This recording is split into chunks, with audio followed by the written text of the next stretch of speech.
Right, let's move on. The ruling over Roe v. Wade in America has caused debate here in the UK. I've got to say, personally, I stayed away from it a little bit because I'm not a fan of, feeling the need to, this has happened in America, so let me sit here and interfere in the UK. I don't really appreciate it, and I don't really appreciate it when it happens in the reverse either.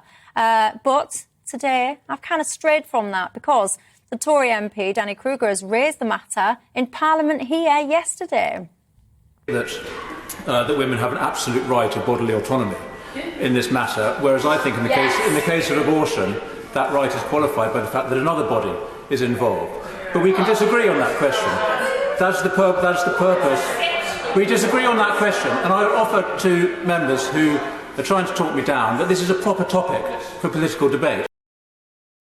Yes, Danny, it's a proper topic for debate. Well, if you can't have a proper debate on a proper topic on Jubes and Co, where can you do it? Right. Emma, where do you stand on it all? I am fully in favour of a woman's right to choose. Nobody should be forced to carry a baby they don't want to have to term. There are term limits for abortions, and it is extremely rare for a woman to have an abortion in the latter part of the pregnancy. And when that happens, it's almost always due to the fact that it is a medical reason for that abortion. We should have much greater education, sex education for younger women, for people in schools, much better and more clear education around birth control. Abortions should be safe, rare and legal. And that is simply the bottom line.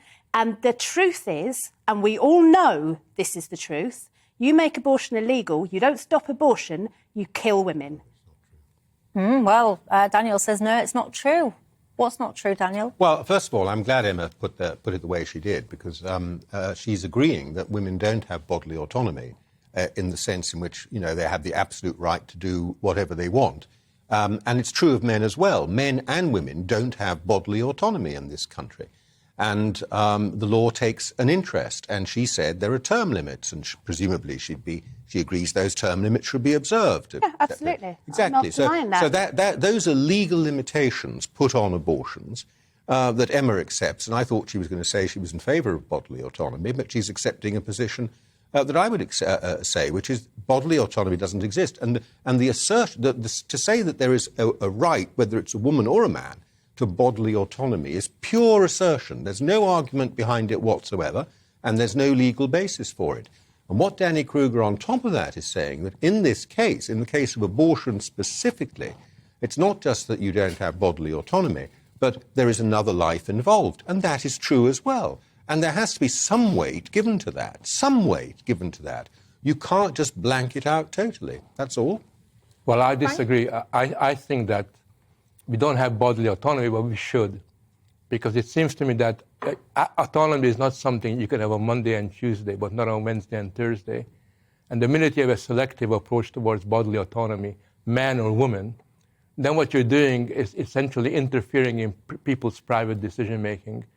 And when you begin to politicize private decision-making, what you fundamentally call into question is people's ability to act in accordance with their conscience.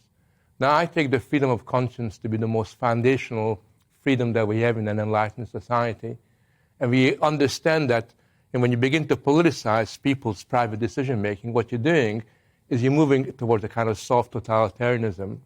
Now, one side of the culture was doing that already when they say the personal is political, when they tell us what to think and what words to use.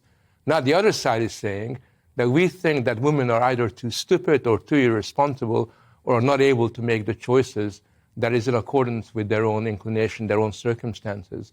There's also a bigger problem here, because if any woman is forced to have a child that she doesn't really want, she cannot be expected to take responsibility for that. It wasn't her decision. It was somebody else who decided for her.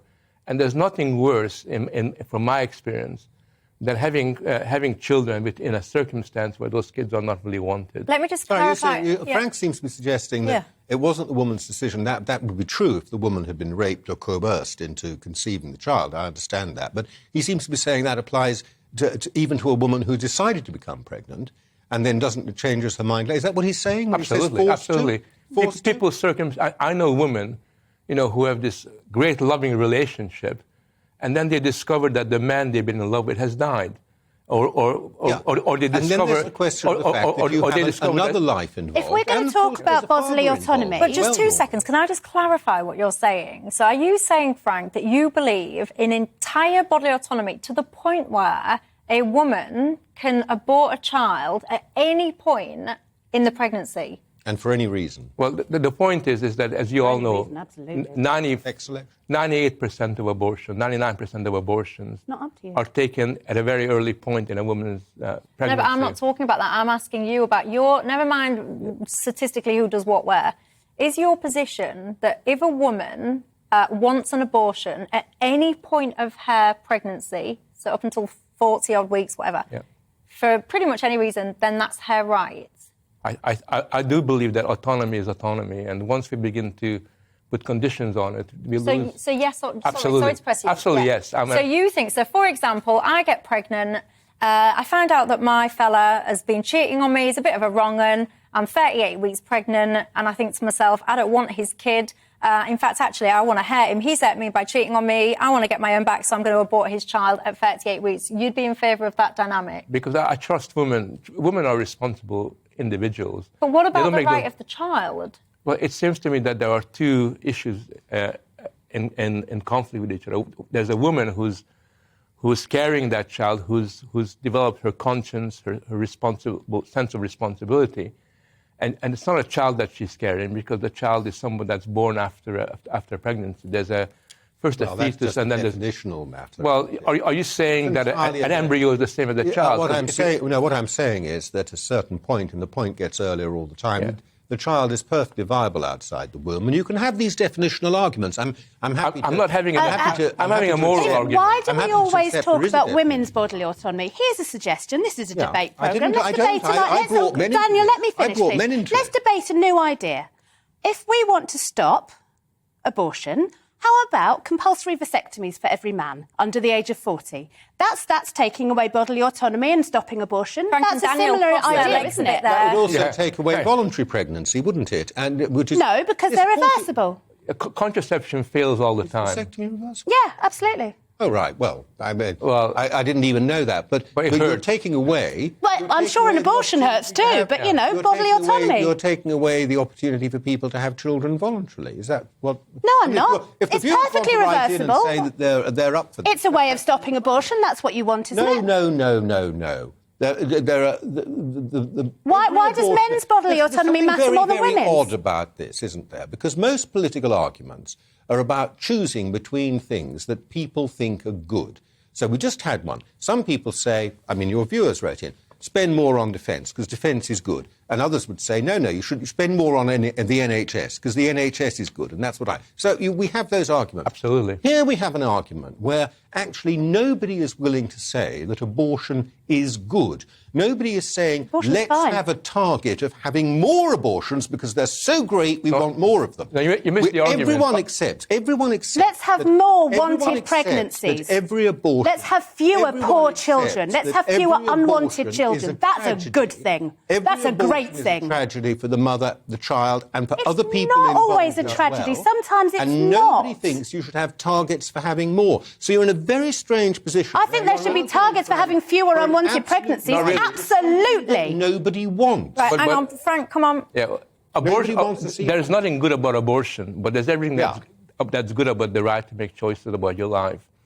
And in supporting the right to make choices, that is a good in and of itself, because the freedom of conscience and the freedom of private decision-making it's foundational in our society. You don't accept that you have the freedom of private decision-making if you're going to go out and harm other people and whatever. No, you accept the limitations. We're talking about a family life. All of this argument is about whether you're harming somebody else. No, it's not. It's all an argument. You want to insist it's a private decision, and Danny Kruger is saying, no, it's not an entirely private decision, because there's another life involved. He's saying that I, as a politician, will decide rather than a woman about what the abortion will be. So you've got a politician here who hasn't got to live with the consequences of any of the issues that he's discussing. He's saying that this is a political debate.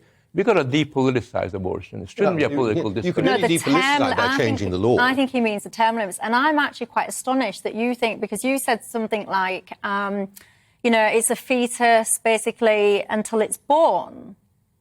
Is that, I don't want to put words into your mouth, so I'm just checking, is that what you mean? Well, what I was saying was that, because Daniel was talking about a child, and I was saying that what we're talking about is not the killing of a child or the termination of a child, because a child is something that evolves at a certain point, sort of after pregnancy. But let me ask you this, have you got any experience of premature babies? I do. I had a son who was premature, yeah. So you will know, just for transparency, I ran into problems at 28 weeks in my pregnancy, which is very early for those of you that are not familiar with the timeframes.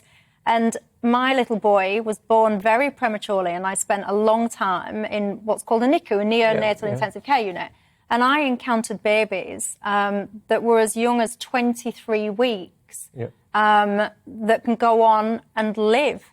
And when I hear people say, well, it's not a child until the umbilical cord's cut, and it's not a child until it's born, I feel so strongly that that is not the case. And what I would say to you is, when you say, well, this woman's going to be forced to have this kid and she won't want the kid, we have an adoption program in this country. And we have many, many people, some people will be watching this, that would be desperate to provide a loving home to a child that for whatever reason can't remain with its birth mother.